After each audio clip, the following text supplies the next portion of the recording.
Bienvenue sur Que des solutions, le podcast où deux filles, Claudine et Marilyn, partagent des outils, des expériences, des astuces, bref, des solutions pour optimiser et simplifier la gestion de projets et d'événements. Et par événement, on s'entend là. C'est pas seulement des festivals, des marathons, des gros congrès. Un événement, ça peut être une rencontre virtuelle, une conférence de presse, un souper d'employés, un lancement de produits. Un événement, c'est quelque chose qui est à ton agenda puis qui inclut plus que toi. Bon épisode.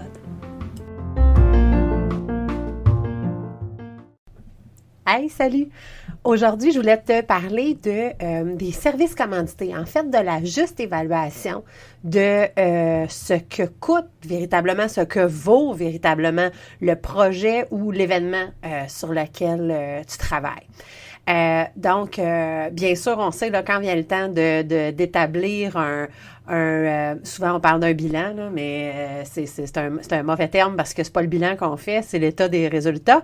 Mais quand vient le temps de mettre en page les revenus et les dépenses d'un projet ou d'un événement, très souvent, on y va avec qu'est-ce qui est entré dans le compte et qu'est-ce qui est sorti du compte.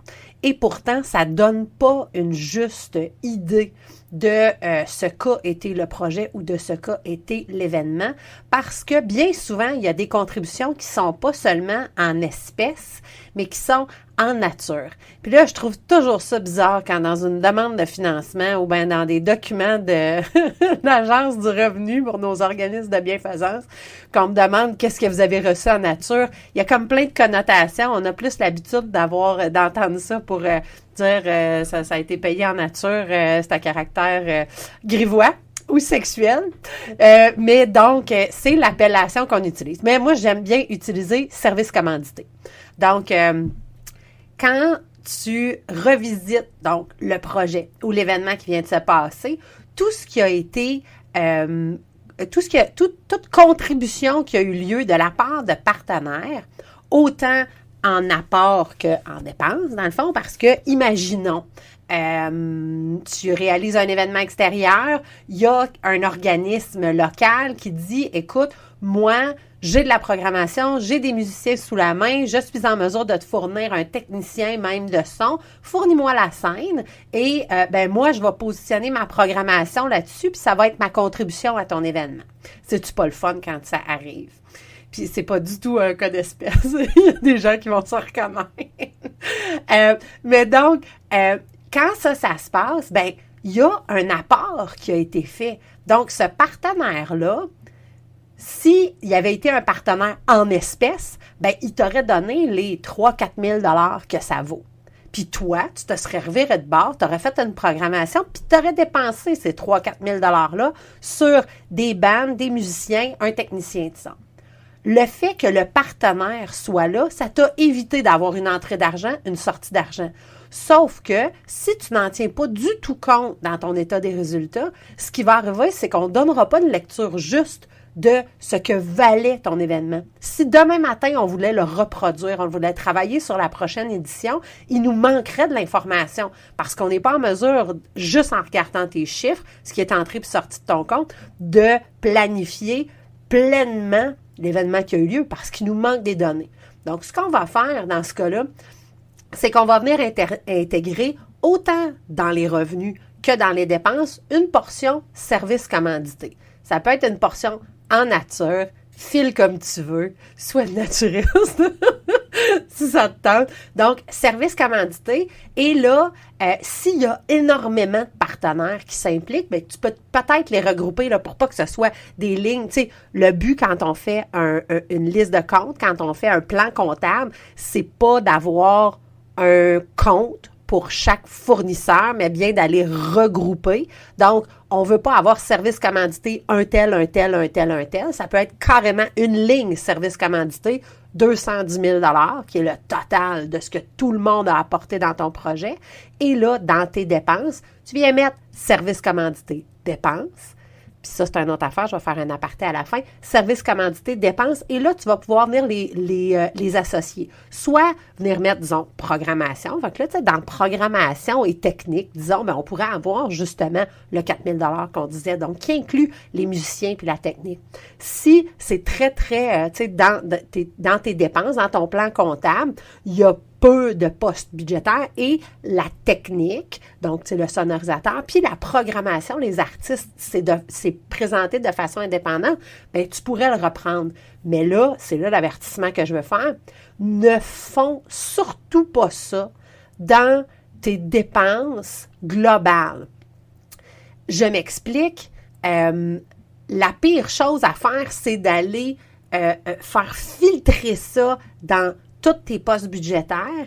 Et là, en fait, tu peux le faire. Puis là, tranche de vie, là, c'est exactement ce qu'on vit, nous, avec le Festival des Harmonies. Quand on finalise nos états financiers et qu'on les transmet à nos comptables, donc toute la portion des services commandités, dans la présentation finale que les comptables font, ils s'en vont répartir les différents services commandités dans la location de bureau, dans des achats médias, dans l'aménagement, des services techniques, etc. Donc, eux s'en vont placer cette information-là là-dedans à des fins de présentation.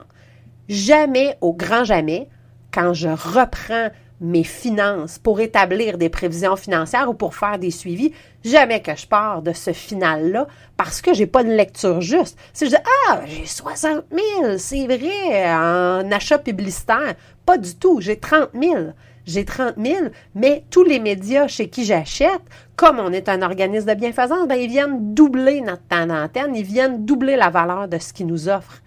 Mais je vais être mal pris si je décide de signer des contrats pour 60 000 parce que ça ne tient pas compte de ça. T'sais. Puis, en fait, l'avertissement, il va même plus loin que ça. C'est comme, pose-toi des questions avant de commencer à dépenser. Si tu pars sur des prévisions financières qui te sont transmises, assure-toi de voir l'intégralité de ce qui est dans chaque poste budgétaire pour être certain que, tu sais, si on te confie un projet, justement, puis tu vois que, il y a 40 000 en aménagement, c'est comme, OK, mais 40 000 en aménagement, qu'est-ce que vous avez prévu là-dedans? Est-ce que, justement, il y a des services, disons, qui me sont commandités par une municipalité dont il faut que je tienne compte, qui ont été envoyés là-dedans, puis donc que c'est pas de l'argent sonnant que je peux dépenser, ou est-ce que vraiment c'est de l'argent sonnant, c'est du disponible, c'est de l'espèce? Fait que je reviens au service commandité, donc, il n'y a rien de plus chiant à la fin de l'événement que de commencer à fouiller dans les courriels, par trouver les fournisseurs, puis essayer de voir, il m'a-tu donné effectivement la valeur de ça, ou bien, puis là, de relancer tout le monde. Fait à mesure, ça, tu sais, il y aurait deux beaux grands conseils que je donnerais. Justement, de le faire, donc d'intégrer, de s'assurer de suivre la juste valeur des projets et de la présenter.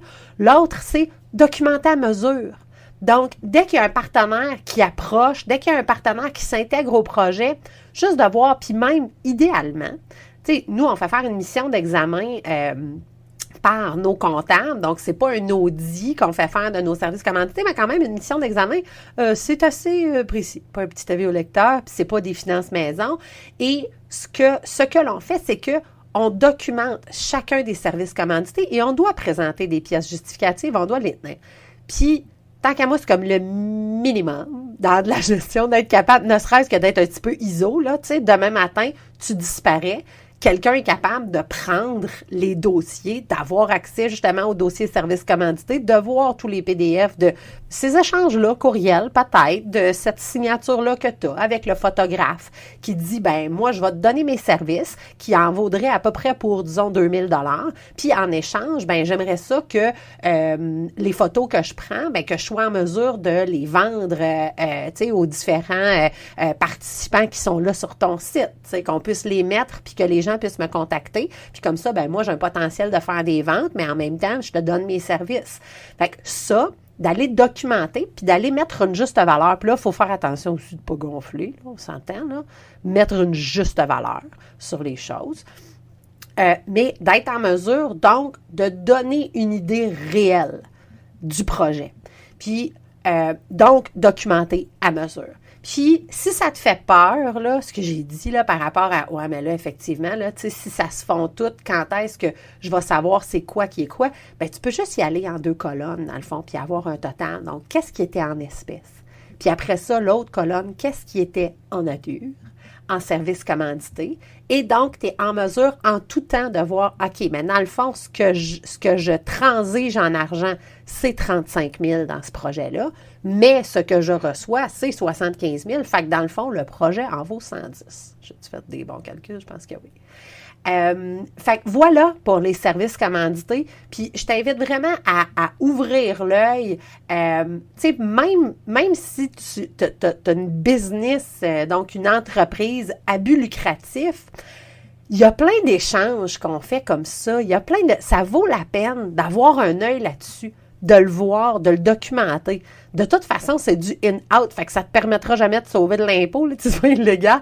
Mais ne serait-ce que de prendre conscience de tout ça, de cet apport-là, puis même de ce que nous, on fait aussi quand on offre notre temps, notre expertise, nos ressources. Donc, ce sont des services que l'on commandite, c'est de l'implication. Puis ça, ben ça a une juste valeur. Fait que je t'invite à te mettre à gérer des services commandités, puis tu vas voir que la valeur des projets que tu gères est bien plus grande souvent que ce que tu pensais. Hey, bonne semaine!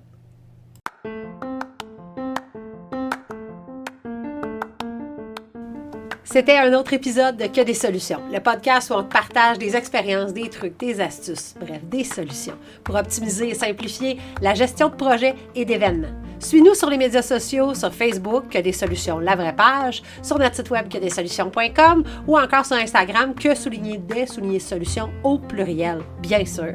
À la semaine prochaine pour un autre épisode. D'ici là, continue de briller, puis oublie pas, il n'y en a pas de problème, il y a juste des solutions.